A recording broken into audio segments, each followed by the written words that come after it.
I like to be an explorer, like the great Magellan. Oh, you're too late. There's really nothing left to explore. The pole of inaccessibility.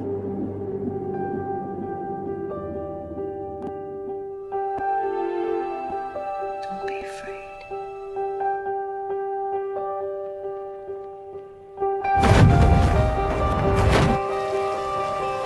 The coldest place in Antarctica, the hardest place to reach, a place that's never been reached from two directions at once. You can only go into it one way and then back out the other way, which ought to tell you something. You go in one way, you have to go back out the way you came.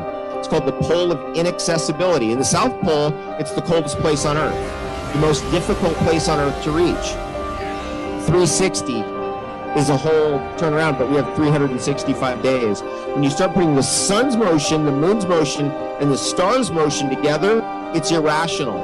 They don't make sense. So you end up with Mayan calendars just trying to get an accurate of where we're going into the future, because these three clocks don't match up with each other. That indicates intelligence. That indicates that we're in a realm, not a planet. We're in a realm of some sort. The sun's motion and the sun's timing system can't be exactly correlated precisely with the moon's.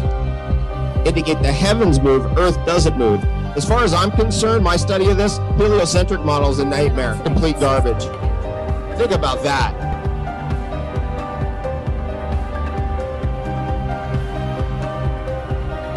Like opening up the door to another world. Are you ready?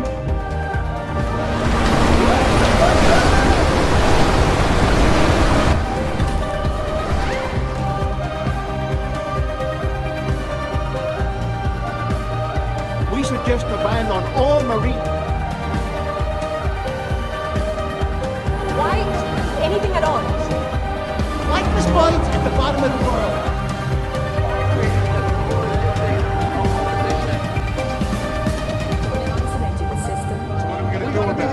Bang up the sign, no fishing. Our very distinguished guest for this evening is Admiral Richard E. Byrd. Admiral Byrd, you've been to both the North Pole and the South Pole. Is there any unexplored land left on this Earth that might appeal to adventurous young Americans? Yes, there is. And not up around the North Pole, because it's getting crowded up there now, because they find out it's really usable, not only to live in, but militarily. But strangely enough, there's left in the world today an area as big as the United States that's never been seen by a human being. And that's beyond the pole on the other side of the South Pole from Middle America. And it's, I think it's quite astonishing that there should be an area as big as that unexplored.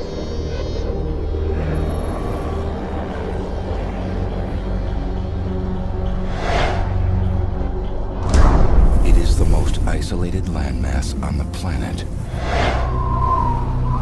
There is no permanent population. There is no horizon, no shadows. There is only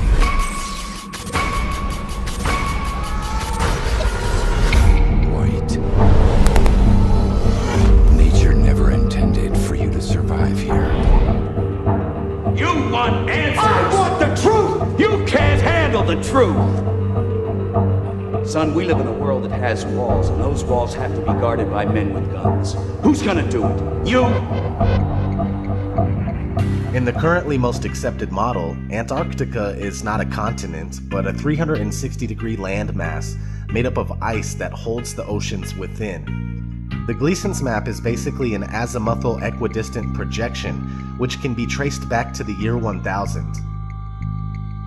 The AE map is also an official map of the United States Geological Survey, the USGS, and the official logo for the United Nations. We don't have time for a meeting of the Flat Earth Society. That is the ideal that this body at its best has pursued. Of course, there have been too many times when collectively we have fallen short of these ideals. The oldest known globe in the world is from 1492. This is something you need to keep in mind because many people argue that the azimuthal equidistant map is just a flattened out version of the globe, when in fact the globe is just a rounded version of this true world flat map. If the flat map came first and it has the ability to convert into a globe without any problems whatsoever, then that should tell you a little bit about how this globe deception was achieved. Now, back to if there is an edge or not. There is no proof that there is an edge past the Antarctic ice wall, but it is speculated by many that perhaps the plane that we live on is either extremely expansive or it's possibly endless. In these two scenarios, it would be logically assumed that more land is being hidden from the general public. And I'm here to reveal the truth. There are others who exist on this planet. They do not view us as equals. They call themselves the pure, and they call us the damaged. They created a wall to divide us from their world, and factions to divide us from each other. They tried to make us forget who we are and where we're from, but they did not succeed. And we're gonna tear down their wall.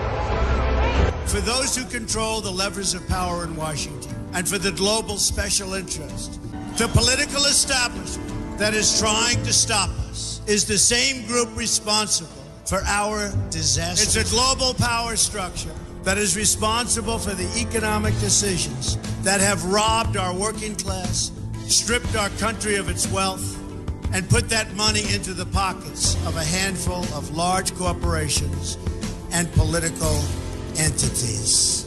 The only thing that can stop this corrupt machine is you.